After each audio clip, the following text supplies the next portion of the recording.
empezar. En el amor todo es empezar. Si él te lleva a un sitio oscuro, que no te asuste la oscuridad, pues casi nunca se está seguro si es por amor o por algo más. En el amor todo es empezar.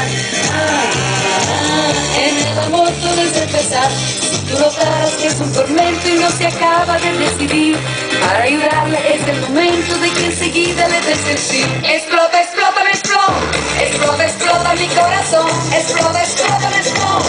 Explota, explota mi corazón. Libre, libre, libre, ay, qué desastre si tú te vas. Explota, explota, me explota. Explota, explota mi corazón. En el amor todo es empezar. En el amor todo es empezar. Explota, explota, me explota. Explota, explota mi corazón. Explota, explota, me explota. Explota, explota mi corazón.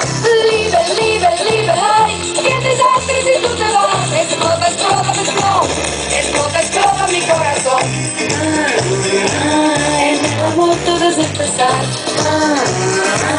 En el amor todo es empezar. Explota, explota, me explota. Explota, explota mi corazón. Explota, explota, me explota. Explota, explota mi corazón.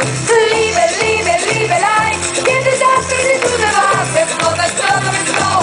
Explota, explota mi corazón.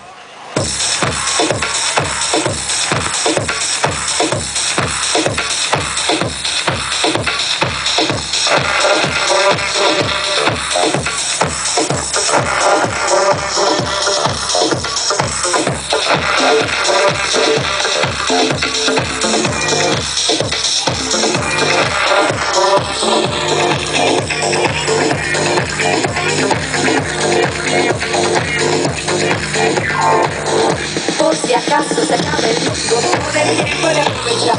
Corazón de vagabundo, buscando mi libertad. He viajado por la tierra y me he dado cuenta de que donde no hay odio ni guerra, el amor se convierte en amor.